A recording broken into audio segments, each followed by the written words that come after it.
बिस्मिल्लाहिर्रहमानिर्रहीम। Friend, this is doctor Mastan. आज हम बात करेंगे यूनानी मेडिसिन कैंसर्स में किस तरीके से काम करती है, उसका मोड ऑफ एक्शन क्या है। उसके पहले हम बात करेंगे दोस्तों कि मॉडर्न मेडिसिन कीमोथेरेपी की दवाइयाँ किस तरीके से काम करती है।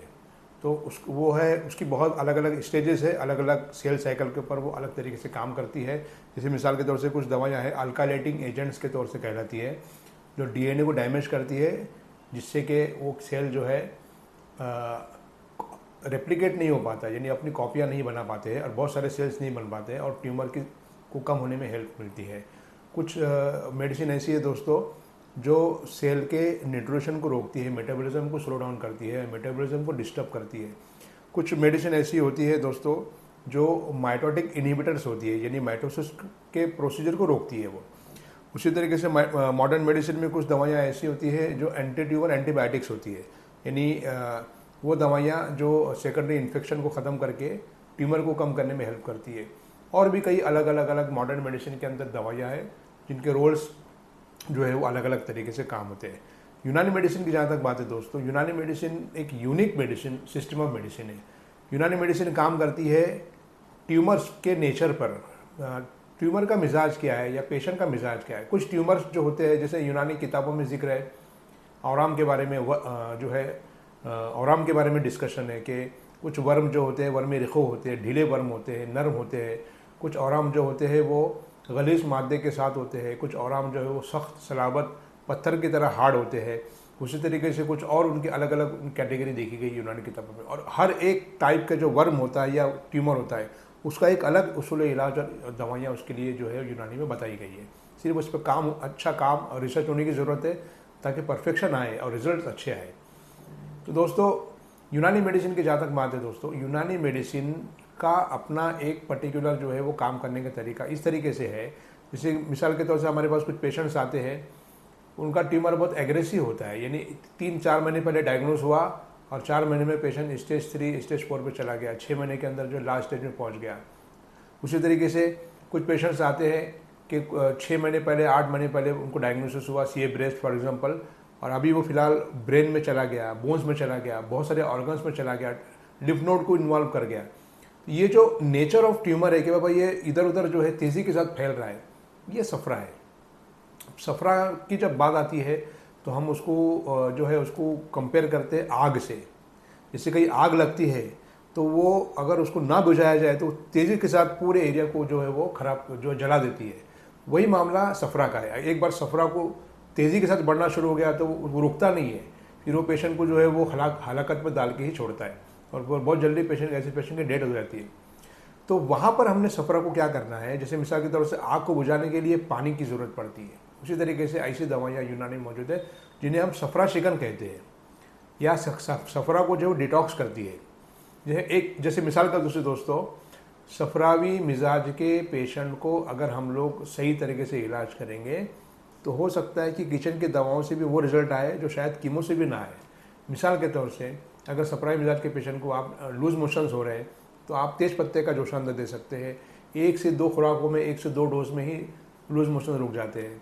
सफराई मिजाज के पेशेंट को अगर सीए ब्रेस्ट है या कोई और सफराई मिजाज का पेशेंट है, उसको हाइपर एसिडिटी हो रही है, वॉमिटिंग्स हो रही है, तो आप पुदीना और सौंफ का काढ़ा बना के दे सकते हैं। 1-2 दिन में फौरी आराम होना शुरू होता है। उसी तरीके से सफराई मिजाज के पेशेंट को अगर बहुत गैसियस डिस्टेंशन हो रहा है या पेशेंट को जो है बेइंतहा जो है वो पेन्स हो रहे हैं, तो आप ज़रा सा जो है सौंठ का पाउडर और हल्दी का पाउडर मिला के ज़रा सा आप सुबह शाम दे सकते हैं। उससे पेन कम होता है पेशेंट को जो है माइटोसिस में फ़र्क पड़ता है, पेशेंट को सेल साइकिल स्लो डाउन होती है, पेशेंट ट्यूमर का बढ़ने का जो तेज़ी है वो उसमें फ़र्क पड़ता है। तो ये सब किचन की मेडिसिन से भी आपको अच्छे रिजल्ट मिल सकते हैं अगर आपने सही तरीके से डायग्नोस करके कैंसर के पेशेंट का इलाज किए। तो ये हो गया सफरा के ताल्लुक से।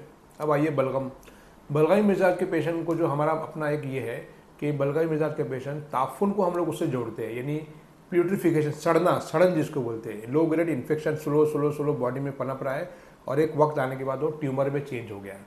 और उसके मुकाबले में सफराई मिजाज के पेशेंट को अगर हम देखेंगे तो वहाँ पर इरिटेशन बहुत काम करता है, इरिटेशन का बहुत बड़ा रोल है। तो उसी के मुकाबले में यूनानी में काउंटर इरिटेंट यानी खराश को, इरिटेशन को कम करने वाली एक से एक दवाइयाँ मौजूद है। जैसे मिसाल के तौर से ख़त्मी है, खुब्बाजी है, मुलेटी है, सौंफ है, अड़ूसा है।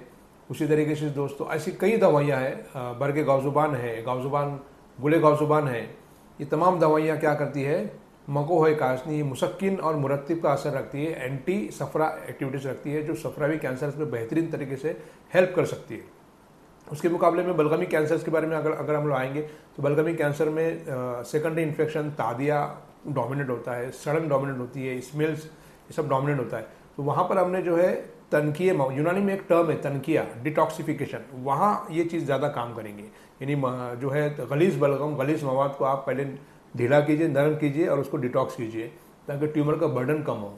तो ये एक तरीका है बलगमी दवाओं से यूनानी तरीके से इलाज करने का, जहाँ पर बहुत सारी दवाइयाँ काम करती है, जैसे करेला है, सहजन है, उसी तरीके से जो है भोई आंवला है, सदाबहार है या तुरबुद है। ये तमाम दवाइयाँ ऐसी दवाइयाँ हैं जो बलगम को नरमी लाके और मवाद को ढीला करके बॉडी से डिटॉक्स करती है। उसके बाद आइए सौदा की तरफ।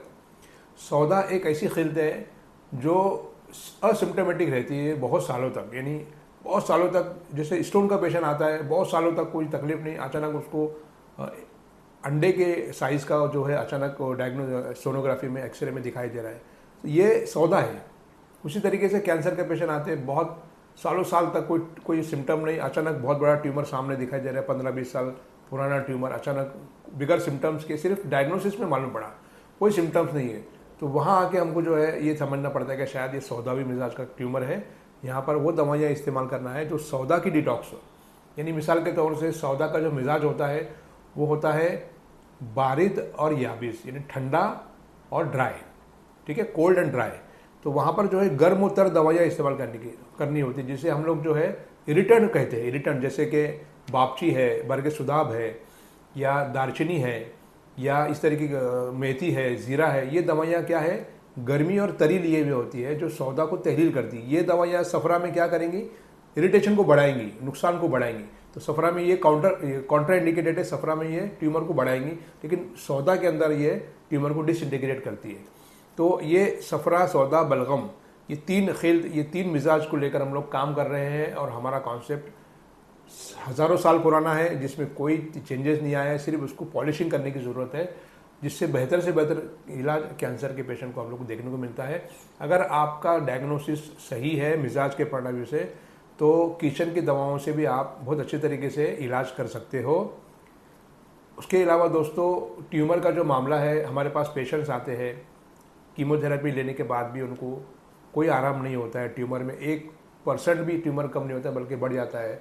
सर्जरी करने के बाद रिकरेंस होता है, रेडिएशन के बाद भी तकलीफ होती है। तो कोई एक पैथी, कोई एक सिस्टम, कोई कंप्लीट सिस्टम नहीं है।